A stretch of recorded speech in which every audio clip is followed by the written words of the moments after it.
Ladies and gentlemen, welcome back to another episode of the Scratching Post presented by SaskTel. I'm your host, Arthur Ward, and we are here to talk everything about Regina athletics here at the University of Regina. And today I have a special guest with me, and this guest is very talented. They joined the women's soccer team, the Regina Cougars soccer team, back in 2019. In 2022, a bronze medalist at the Canada West Track and Field Championships, then further went on to represent the Regina Cougars at the 2022 U Sports Track and Field Championships out in the East Coast in New Brunswick. Dual sport athlete, none other than the wonderful, the impressive Natalia McCullough. Welcome to the show. Thank you for having me, Arthur. Wonderful. Nat, you play soccer. Yes. You've done track. I sure have. Both at very high levels. Yeah. What is it like to be a dual sport athlete at university? Okay, yeah, great question. Before we get started, I just want to ask, what does the scratching post mean? Oh, am I being interviewed now? Yeah, you're being interviewed, Arthur. So. Okay, all right. I'll tell you what. You know, bring the mic closer so you don't have to Okay. lean into All it right. every time. Yeah, there we go. So, you know, the scratching post is, we needed a name for the podcast. Yeah. And, you know, I recently got cats. Oh, okay. Yeah, I'm not a cat person, but thank my wife for that. You're a dog person? I'm a dog person, Yeah. But we got two cats. My Yeah. wife got two cats. So we have to get scratching posts. Oh, okay. But every time they wake up in the morning, they go straight to the scratching post and then they just start scratching the thing. So the scratching post is like a meeting place, I guess, for cats. Okay. And, I see. you know, we have a lot of cougars on campus. Yeah. And so I guess with big cats, they need something to scratch and to Yeah. kind of release tension, I guess. Okay. I don't know if it's a relaxing thing for them to do to be on Yeah. a scratching post, but they seem to do it as a sort of a stretch. Okay, you know? that's cool. Yeah, no, I didn't know that it was called that. And then I told one of my friends I was coming on this podcast, and they were like, "Oh, the scratching post," and I was like, "What the heck? I didn't know it was called that." So that's pretty cool. So you came up with the name. I won't take full credit for the name, but you know, there's Matthew Degenhart and Kelsey Pettigrew in the background, all creative minds putting this podcast together. So shout out to them. But yeah, that's why the scratching post is called a scratching post. And I should say it because we also have Rams on the podcast as well. If you ever grew up around sheep, and sheep as well as rams, they like to use fence posts as scratching posts. So it's not too far off. You'll see them rubbing their backs against the fence post just to get a good scratch. Okay, cool. Yeah, that's why we're here. We're just here to just relax, share stories. Yeah. It's a gathering place Storytell, yep. to share stories. So there you go. Do you have any more questions for me? No, not at the moment. I probably will later, but no. Thanks for telling me that. There you go. Now you know. Yeah. Okay. Yeah. So to answer your original question, yeah, I'm I guess a dual sport athlete in terms of concurrently playing both sports. That kind of only happened from 2019 to 2020. Came in, played soccer, did track. My track season ended early that year, and then COVID hit. So, kind of after COVID, I had a major injury and ended up coming back and just did track for the rest of my undergraduate degree and really kind of fully immersed myself in that culture and in that team sport. And I guess it's an individual sport, but I really committed myself to track during that time, and it was so much fun. I made lots of my bestest friends out of it, and yeah, we went to the East Coast together, you and I, and we got stranded, and our 4x8 team went that year, and I think that season really cemented my love for running, and it was kind of a comeback season, and then kept doing it. Had a really good outdoor season in 2023, and then last year was still running pretty well, and then I graduated, finished my undergraduate degree, and then applied to do my master's degree at the U of R. And during that time, I think I kind of just felt like I needed something different. Not that I I love running, but I kind of could see that I was just going through the motions a bit, I think. And I want to be completely transparent. I think for people that are dual sport athletes, like it's definitely a challenge. And I kind of did both, and then I did one, and then I hopped back and did the other one. So I think it was kind of good for me to go back to soccer and kind of, I had a lot left on the table. Not to say that I don't have a lot left on the table with track, but I think I just needed change. And it was a combination of I needed change and an opportunity came up. And I got to play with my friends again. So that was very awesome. Oh, let's just talk about track for a second. Sure, yeah. And you mentioned that track's an individual sport. Right. But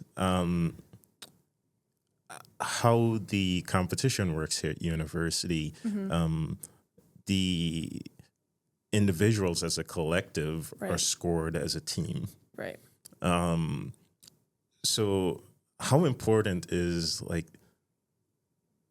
it for athletes to have a good team dynamic in the sport of track and field at the university level to be successful as athletes and also to be successful as a team? Okay, good question. I don't know if I'll be able to answer that. I'll try my best, but I think I was a middle distance runner, right? So I think within I'll talk broader again, but just getting back to our middle distance group, I think we had a very good culture of, if I go out there and run my best, it's going to help my teammate and it's going to help everyone else in Ken West, right? So when I had one of my best seasons, I have to give so much credit to my teammates because they held me accountable during training. I was racing against them. And I think that was also when we broke the 4x8 record that year, right? So I think it was just a combination of I'm going to work hard for myself, but at the same time, me running my best is going to help my teammates and they're going to run well too. So I think within our middle distance group under Steve Davis, who, he's fantastic. He's probably my favorite coach ever. He's the best. I can attribute a lot of most of my success to him because he's kind of seen me through all walks of life.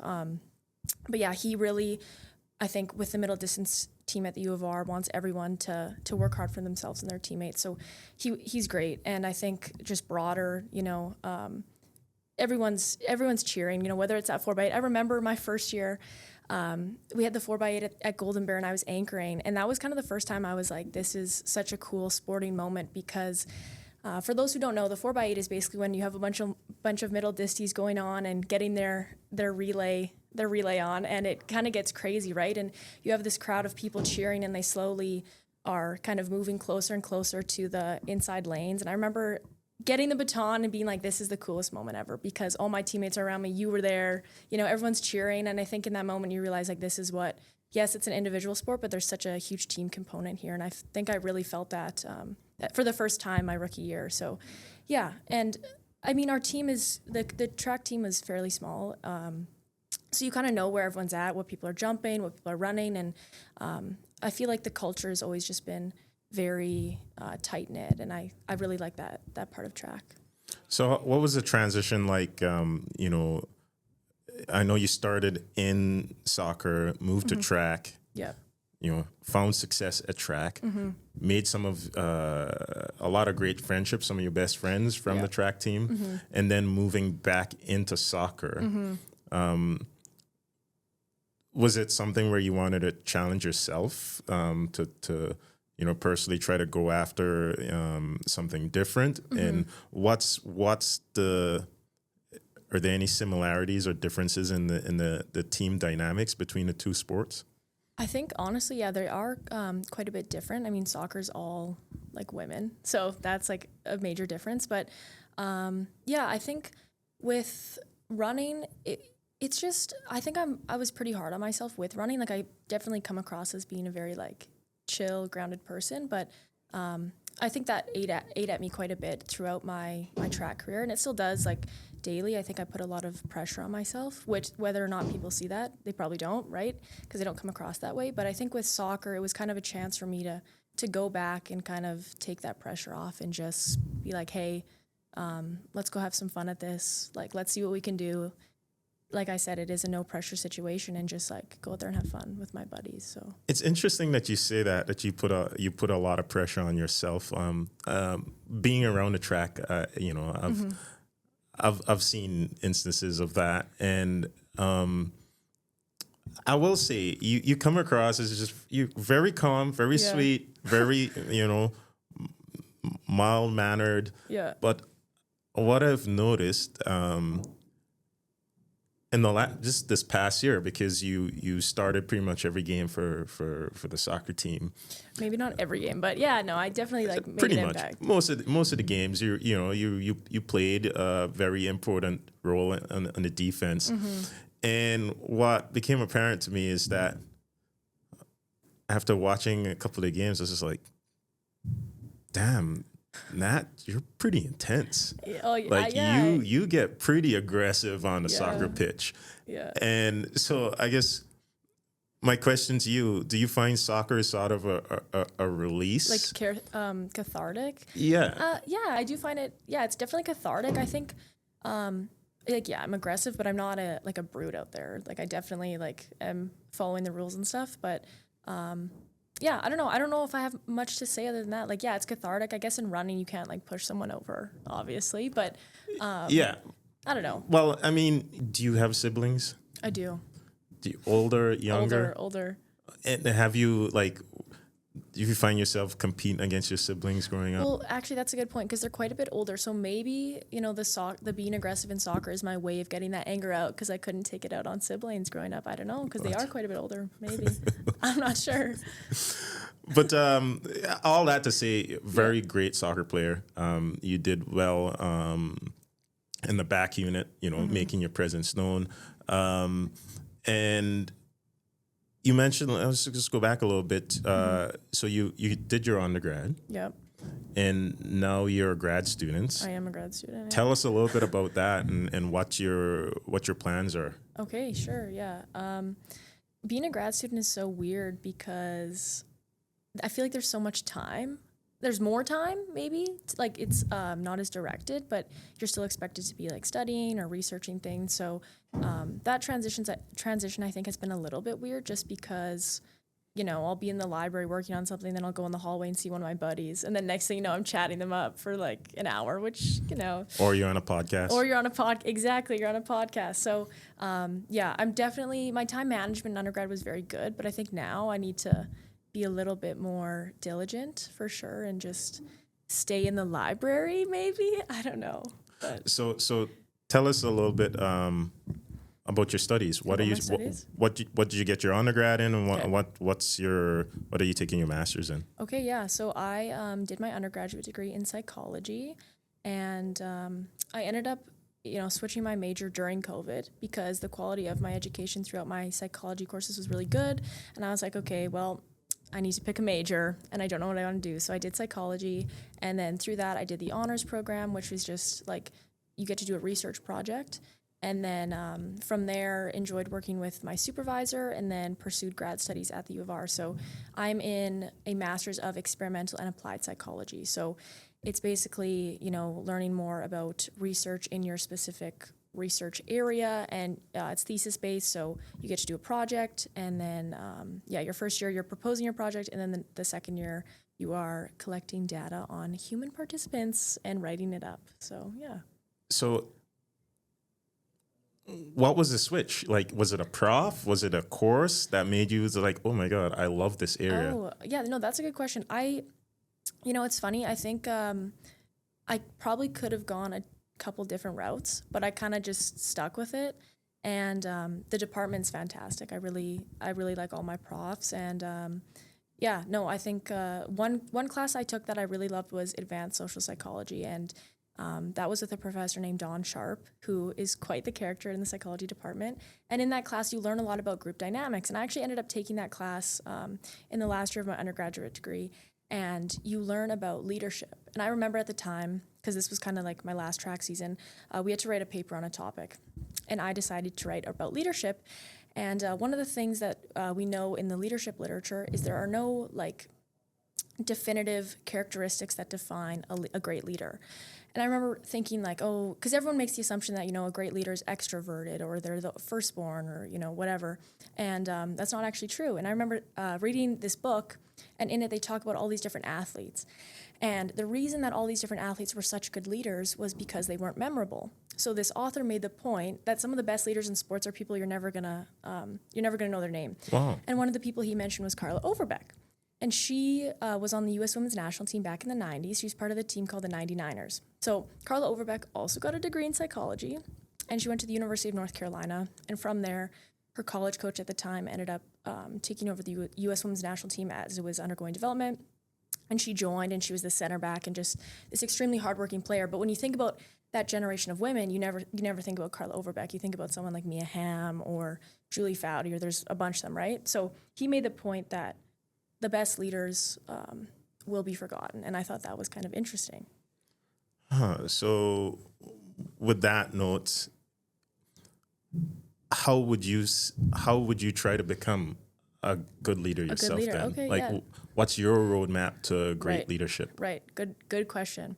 Okay, so I think when I first came to the U of R, like I said, I'm the youngest, so I didn't really see myself in that natural born leader like archetype. I was kind of like more so a follower, goofy, like you said, chill girl kind of vibe. Yeah. And then I kind of noticed with track, even just because it is an individual sport, I was a bit more outspoken, but still, goofy and whatnot. And then I think a good example of this too is even Steve. And it's kind of a small world because the prof that taught that advanced social psychology class, he actually taught Steve's daughter, and she did an honors project with him. But when I think about leadership, I come back to Steve because I think if you look at that middle distance program and why it's been so successful, part of that is not part of it. A lot of that is the way that Steve leads, right? And I think Steve is a perfect example of a coach who puts the person first and the athlete second. And Steve's not gonna, go up at practice and make you run 10 400s because he hates you. He wants you to do it, and he knows at the end of the day, he's gonna be there to support you the entire journey. So I think he's just, like I said, like I'm chill, Steve's chill too, and I think he just he doesn't. There's not a lot of pressure from him, Mm-hmm. He's gonna be beside you and supportive, and he's a very grounded person, and I think he's a great example of a leader that I look up to anyway. Yeah, what I gather about Dr. Stephen Davis. Yeah, Dr. Stephen Davis. Yeah. He's gonna hate that I'm calling him a doctor, but he's a doctor. He studies birds. He studies birds. But what's the scientific name? Zoology? No, it's orthology. Is it orthology? I think it's an O. Okay. He studies birds. Yeah. I've known Steve for many years. We just got back from Edmonton this weekend. Golden Bear, for Golden Bear. I've had the pleasure of coaching alongside Steve and being on many teams with him. And he's a quiet guy. Yep. Soft spoken, very measured in his responses. And he also, likes to lighten up a little bit, have a laugh or two. But what I gather about Steve is he seems to care about his athletes. He takes his time to listen, and I see this, on the bus trips back. It's like he's got an office to the front of the bus. Everybody's having, hey, Steve, you got 10 minutes. Sit down next to him, pull out the iPad, pull out the notebook, and they're just going through all the splits and the times and the strategy. He seems to take his time to listen, which shows me, he cares a lot about his athletes. And it's easy to think of a leader for somebody, just standing on top of the, the mountain, just screaming and just like, being assertive. But that's an interesting point that, the greatest leaders will be forgotten. I guess that's something about how they maybe are good at putting people in certain places to make them be successful. And when those people are successful, it's easy to see someone who's having success. But behind every successful person is someone that actually helped get them there. Exactly. Right? Yeah. That's a very interesting take. With that, we're just going to take a short break. Don't go anywhere. We'll be right back after these few words from our sponsors. Stay with us. With the SaskTel Max TV app, you can stream over 100 live TV channels, PVR recordings, and thousands of hours of on-demand shows anywhere in Canada on your phone or tablet. The best part, it's free with your SaskTel TV subscription. SaskTel is your best choice for great TV at home and on the go. All right, welcome back to the show. Nat, thanks again for being here. Thanks for having me. I learned lots about like what you're doing right now, actually, with your master's, with your graduate studies. Right. Have you maybe sort of? Are you in year one, year two? Year one. Year one. So have you sort of picked a thesis or like a area that you want to do your research in? Yeah, I mean, it was a combination of, I think, not necessarily picking it, but kind of adding to a project that was already underway. So yeah, do you want me to talk about it a little bit? If you are okay to do so, yeah, just give us the Speeds Notes version. Okay, I'll give you a speed note version. So basically, I'm part of a lab that has an eye tracker. So what that means, I didn't know what an eye tracker was before because I'm not much of a gamer, but the eye tracker is non-invasive, so it makes no contact with you. You put it at the bottom of a monitor, and then once you calibrate it, there's a bunch of programs that people in my lab have made, and you can play those programs with your eyes. So a lot of the research in that area kind of started with people who have disabilities or relied on their eyes to communicate. And from there, this Swedish company called Tobii kind of made these eye trackers, which were somewhat expensive, and now they're becoming more accessible. But the expensive thing is the software that comes with them. But yeah, so basically in my lab, we had this eye tracker, and we had these programmers who were making these games. And my supervisor was like, what if we, develop some sort of way to measure people's eye control? Because in a previous study I had done last year, people came in and they had to draw a photo with their eyes. So they had to draw a tree, a house, and waves. And some people were really good and some were very bad. And we thought, what's the source of these differences? Why are some people good at their eye control? Why are some bad?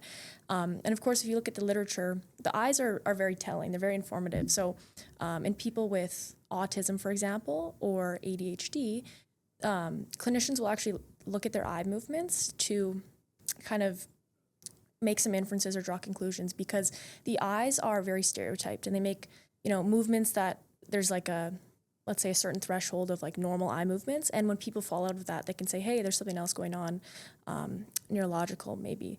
So yeah, there's a lot of research on eye movements and, neurodivergent stuff. But yeah, my study is basically going to look at people's eye control. There's still some things in the works, but that is basically what it is. So that sounds really cool. Yeah. That's pretty cool stuff. I should say, and should give a shout out to the psychology department here at the U of R. Is one of the top psychology units, I would say, in the country. Yeah, it's very strong. Yes. A lot of great profs. Yes. Do you know any? Thomas Hagestropoulos. Yeah. Have you interviewed him? I've done some work with Thomas H. Okay, cool.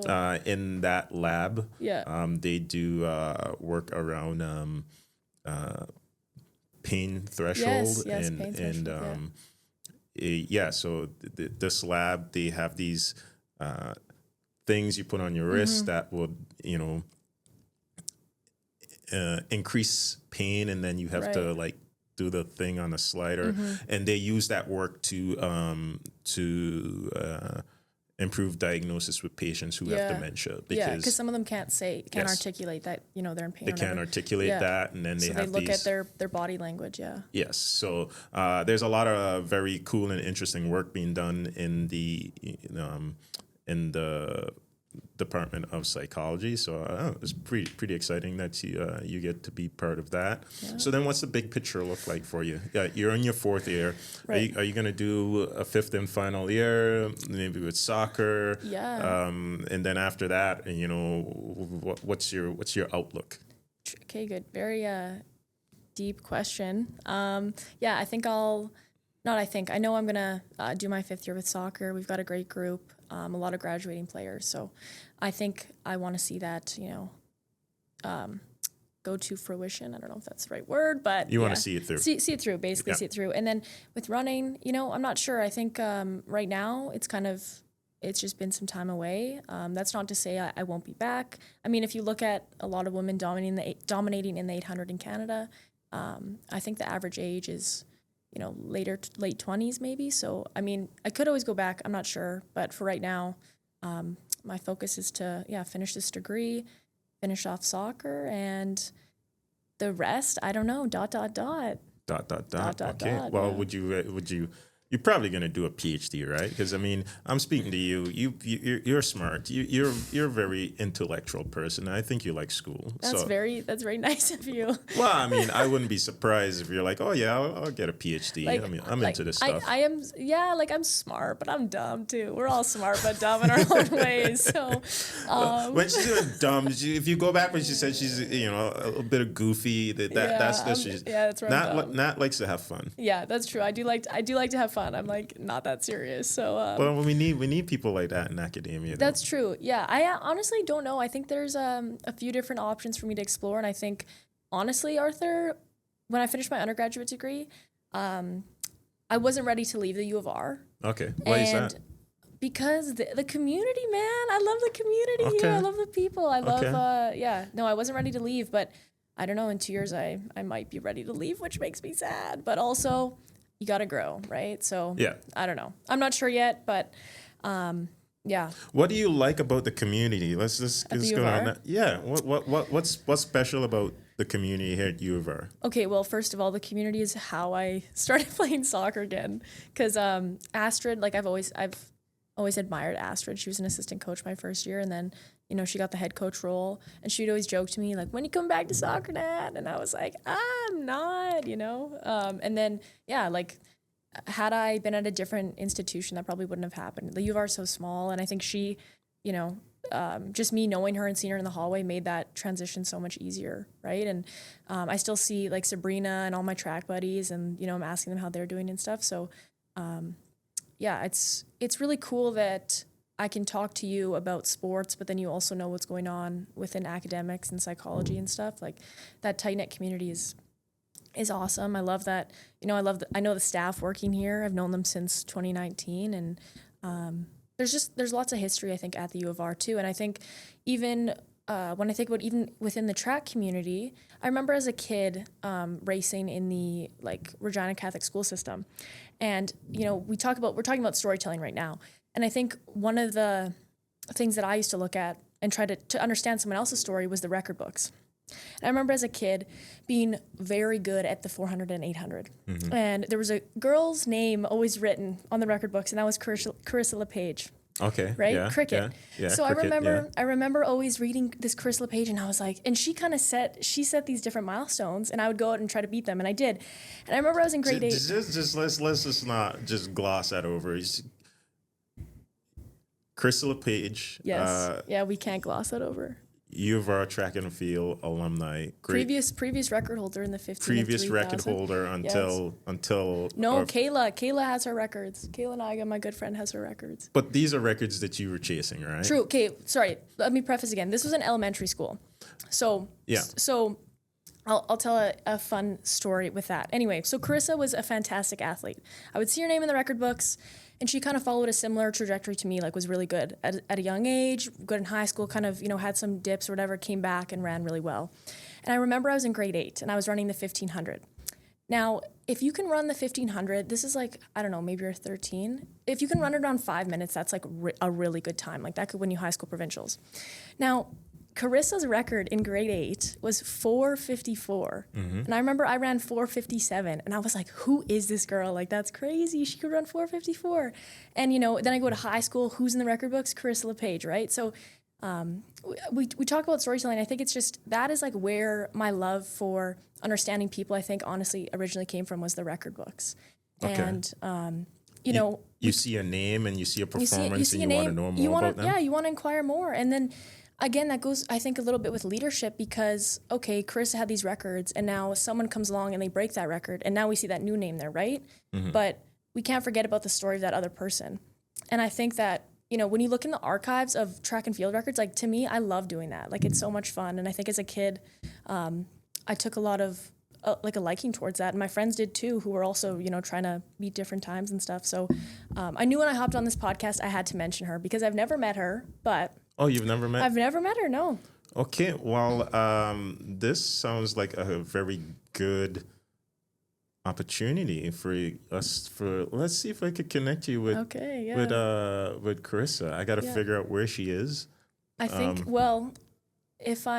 I think I might be right. I'm not sure. I know she I think she lives in Edmonton, maybe. Well, she might be a kinesiologist or something. I'm not sure. Or a physiotherapist. I'm not sure. We'll connect you with Carissa. All right. First, we'll get her to watch this podcast, and then we'll probably bring you two back here and hook you guys up.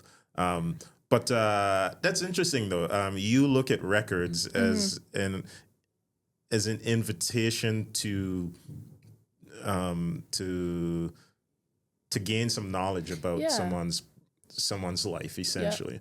And you've done the same, and because you've put your name in the record books here at the U of R for the 4x8 and the 1000 and now somebody's going to come along and question, well, who's Natalia McCullough? Exactly. Right? I hope they do, and I hope they inquire more, and then they get inspired, because I know Carissa really inspired me. So then, to those people that are going to come after you and try to go after your records, what words of inspiration would you have for them right now? Oh, that's a good one.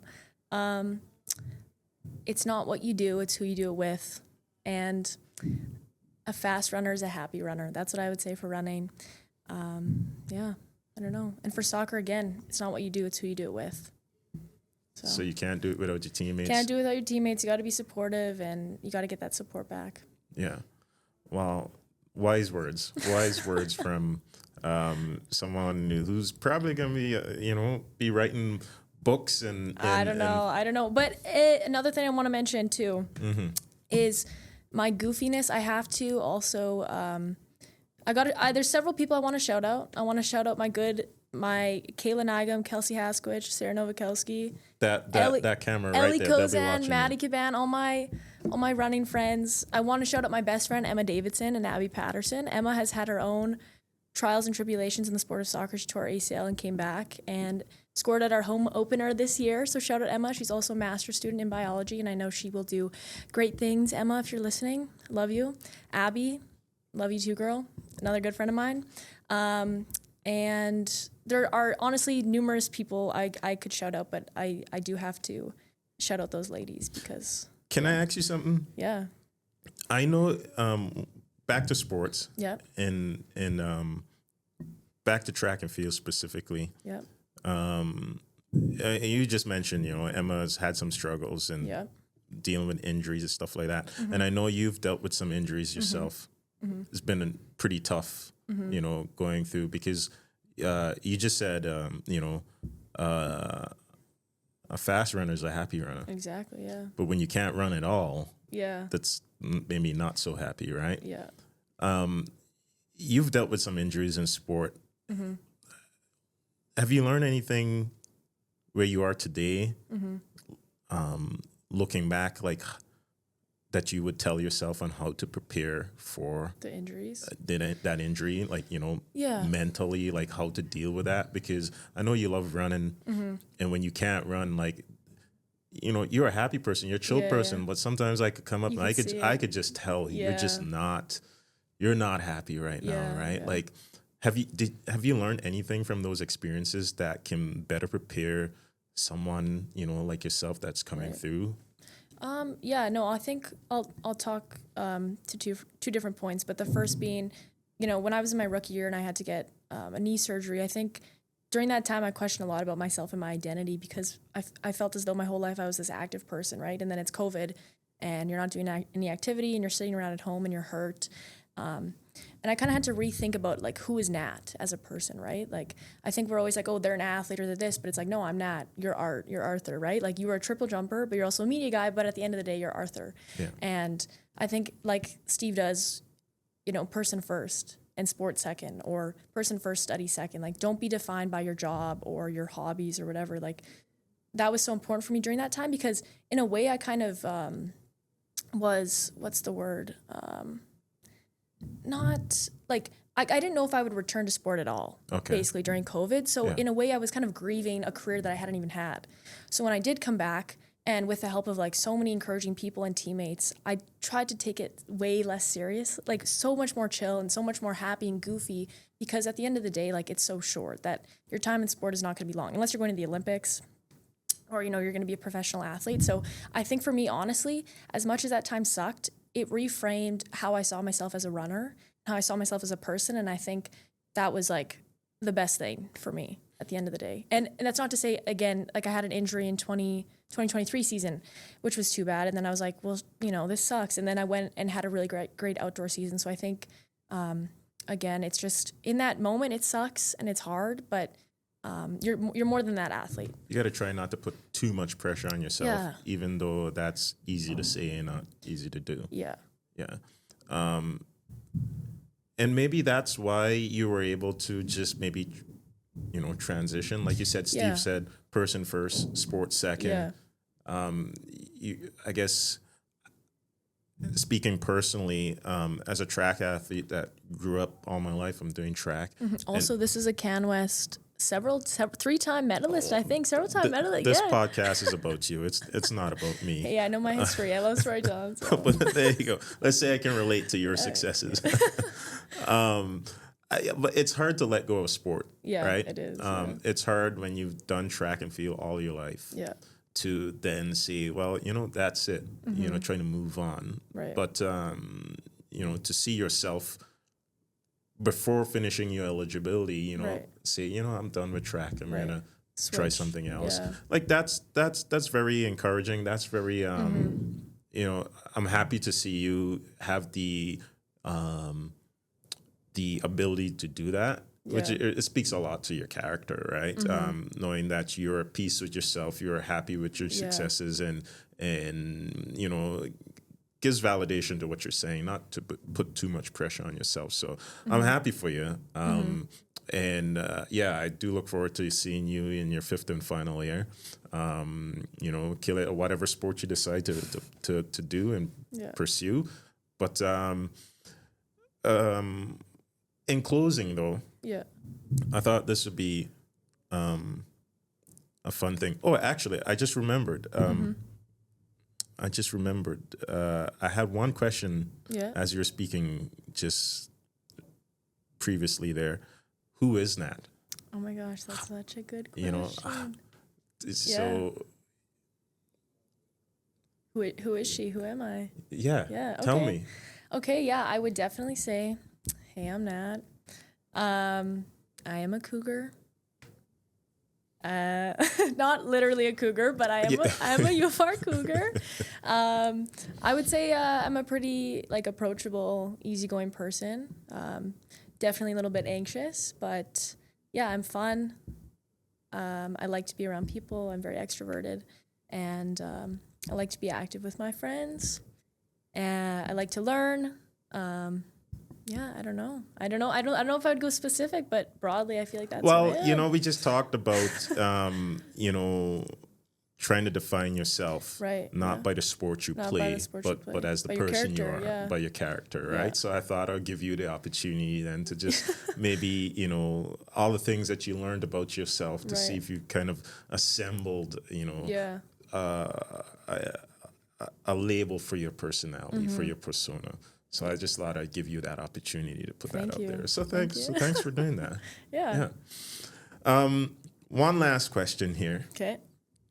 And I'm going to put you on the spot. All right. So you mentioned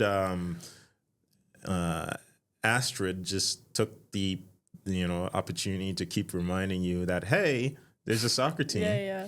And that, you know, in one way or the other led you to joining the soccer team and just doing soccer. And Astrid herself is a character. She is a character, yes. That my plan is to have her here on the Scratching Post at some point. Yes. But I'll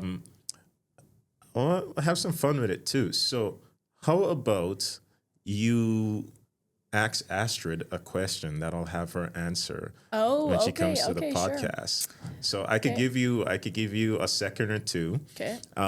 We can cut for another commercial break, and when we get back, I'll have Nat ask Astrid a question that she'll answer when she gets on the podcast. Also, I do want to shout out Astrid. and say that she's a lovely, lovely coach.